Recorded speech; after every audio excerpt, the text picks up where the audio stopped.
بسم اللہ الرحمن الرحیم۔ سامعین، آپ سن رہے ہیں ہمارا یوٹیوب چینل بک ریڈنگ۔ آج ہم جس کتاب کا مطالعہ کر رہے ہیں اس کا نام ہے سلطنت عثمانیہ، جسے دولت عثمانیہ بھی کہتے ہیں۔ ہم اس کی جلد اول پڑھ رہے ہیں، اسے ڈاکٹر محمد عثیر نے لکھا ہے۔ ہم آج اس کا باب نمبر 3 جس کا نام عثمان خان اول ہے پڑھیں گے۔ آڈیو شروع کرنے سے پہلے ہمارے یوٹیوب چینل کو سبسکرائب کر دیں اور بیل آئیکن کو دبا دیں تاکہ مزید آنے والی ویڈیو آپ تک پہنچ سکے۔ چلیں شروع کرتے ہیں۔ چیپٹر نمبر 3 عثمان خان اول۔ اس کا دور 687 ہجری سے لے کر 826 ہجری تک تھا۔ ارطغرل کی وفات پر اس کا بڑا لڑکا عثمان اس کا جانشین ہوا۔ یہ دولت عثمانیہ کا بانی اور سلطنت عثمانیہ کا پہلا تاجدار ہے۔ ارطغرل نے اپنے زور قوت اور دولت سلجوقیہ کے تفریق و انتشار کے باوجود کبھی خود مختاری کا دعویٰ نہیں کیا، اور گو سلجوقی عمرا نے سلطنت کی کمزوری سے فائدہ اٹھا کر متعدد خودسر حکومتیں قائم کر لی تھیں، لیکن وہ خود آخری دم تک سلطان کونیا کا وفادار اور جاگیردار ہی رہا۔ عثمان نے بھی یہی روش اختیار کی اور اپنی فتوحات سے سلطان کی شان و شوکت کو ایک حد تک محفوظ رکھا۔ یہ وہ زمانہ تھا جب دولت سلجوقیہ دم توڑ رہی تھی اور ایشیائی کوچک میں طوائف الملوکی کی پھیلی ہوئی تھی۔ اس بنا پر اپنی فتوحات کا دائرہ وسیع کرنے کے لیے اس سے بہتر موقع عثمان کو نہیں مل سکتا تھا، لیکن اس نے اپنی توجہ زیادہ تر بازنطینی علاقوں کی طرف مبذول رکھی، جس کی مختلف اسباب تھے۔ پہلی وجہ تو یہ تھی کہ خود اس کی جاگیر بازنطینی سرحد سے متصل واقع تھی، اور بازنطینی سلطنت کی کمزوری روز بروز نمایاں ہوتی جا رہی تھی۔ یہ اسی کمزوری اور شہنشاہ قسطنطنیہ کی ایک سیاسی غلطی کا نتیجہ تھا کہ کوہ اولمپس کے دروں کی حفاظت نہ ہو سکی اور ترک بطینیہ کے میدانوں میں داخل ہو گئے۔ شہنشاہ پیلاگیوس کے عہد تک ان دروں کی حفاظت اس علاقے کے ردیف کے سپرد تھی اور وہ لوگ اس خدمت کے معاوضے میں ٹیکسوں سے بری تھے، لیکن اس کے بعد شہنشاہ نے اس رعایت کو منسوخ کر دیا اور دروں کی حفاظت اپنے ذمہ لے لی، نیز خراج کی رقم سختی سے وصول کرنی شروع کی۔ نتیجہ یہ ہوا کہ دروں کی حفاظت میں غفلت ہونے لگی اور وہ جفاکش پہاڑی لوگ محض کسان ہو کر رہ گئے، جن میں نہ کوئی جوش باقی رہا اور نہ فوجی نظم و تادیب۔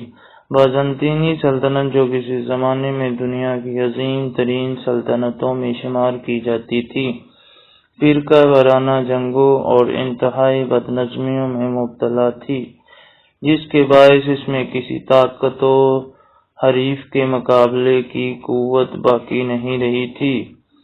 ایشیائی کوچک میں اس کے سابق مقبوضات میں سے صرف چند شہر مثلاً بروسا، ناسیا، نائکومیڈیا اور ان کے نواحی اضلاع باقی رہ گئے تھے، جو شمال مغرب میں واقع تھے۔ نیز باسفورس اور بحر مارمورا کے ساحلی خطے ابھی تک قسطنطنیہ کے زیر حکومت تھے۔ اناطولیہ کے بقیہ کے تمام علاقے جو پہلی بازنطینی سلطنت میں داخل تھے، اس کے ہاتھوں سے نکل چکے تھے۔ عثمان کے لیے بازنطینی علاقوں کی طرف متوجہ ہونے کی دوسری وجہ اسلام کی تبلیغ تھی۔ تیسری وجہ بازنطینیوں سے برسر پیکار ہونے کی یہ تھی کہ عثمان کے لیے دوسری جانب قدم بڑھانے کی گنجائش نہ تھی۔ سلجوقی عمرا جنہوں نے خودسر حکومتیں قائم کر لی تھیں، طاقت میں اس سے بڑے ہوئے تھے، قراجہ حصار، لیکن ان ترغیبات کی بنا پر یہ نتیجہ نکالنا صحیح نہ ہوگا کہ عثمان نے با اقتدار ہونے کے ساتھ ہی حملہ شروع کر دیا۔ اس کی لڑائیاں ابتداً مدافعانہ تھیں۔ بازنطینی قلعہ دار دولت سلجوقیہ کے سرحدی علاقوں پر وقتاً فوقتاً حملہ آور ہوتے رہتے تھے۔ سلطان کونیا کے ایک نائب کی حیثیت سے عثمان کو ان حملہ آوروں سے مقابلے کے لیے آگے بڑھنا پڑا۔ پہلے ہی سال قراجہ حصار کا معرکہ پیش آیا۔ عثمان نے اس قلعے کو فتح کر کے بازنطینیوں کو آئندہ کے لیے متنبع کر دیا۔ سلطان علاء الدین ایک راجہ حصار اور اس کے گرد و پیش کی تمام اراضی جو عثمان نے بازور شمشیر حاصل کی تھی اسے جاگیر میں دے دی، نیز بک کے خطاب سے سرفراز کر کے اسے اپنا سکہ جاری کرنے اور اپنا نام جمعہ کے خطبہ میں شامل کرنے کی بھی اجازت دی۔ اس طرح لقب کے علاوہ بادشاہی کے تمام امتیازات عثمان کو حاصل ہو گئے۔ استقلال، یہ کمی بھی چند سالوں کے بعد پوری ہو گئی۔ 699 ہجری میں تاتاریوں نے ایشیائی کوچک پر حملہ کیا اور اسی جنگ میں سلطان علاء الدین مارا گیا۔ بعض روایتوں میں ہے کہ اس کا قتل خود اس کا لڑکا غیاث الدین تھا، جس نے تخت سلطنت کی خاطر ایسا کیا۔ بہرحال تاتاریوں نے غیاث الدین کو بھی قتل کر دیا اور ایشیائی کوچک میں دولت سلجوقیہ کا خاتمہ ہو گیا۔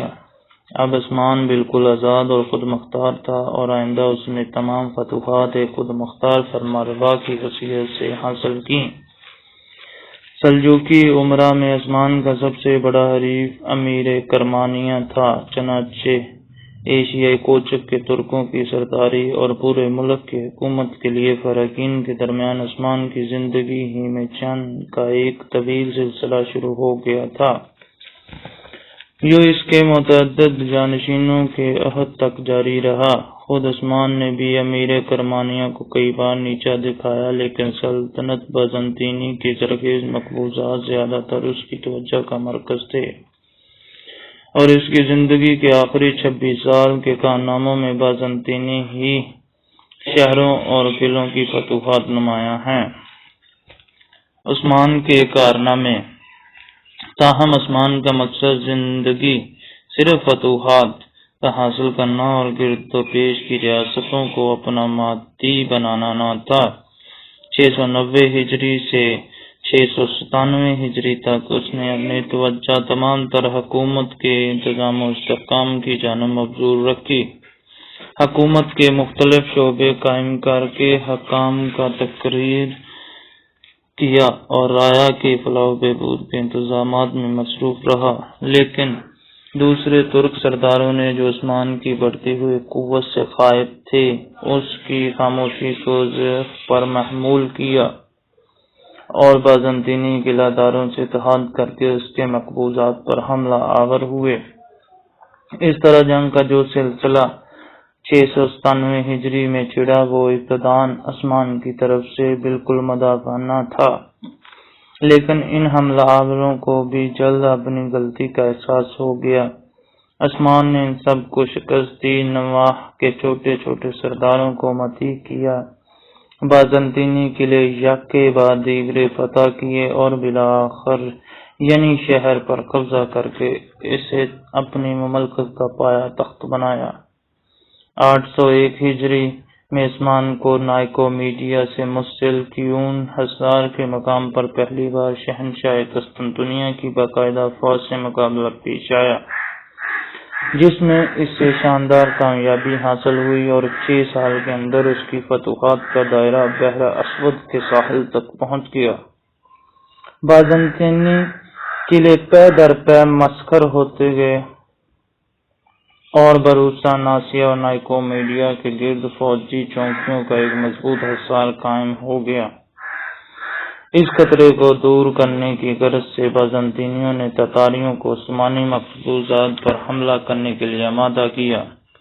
عثمان نے اپنے لڑکے اور خان کو حملہ آوروں کے مقابلے میں بھیجا۔ تاتاریوں کو سخت شکست ہوئی اور بازنطینیوں کی امیر کی یہ آخری کڑی بھی ٹوٹ گئی۔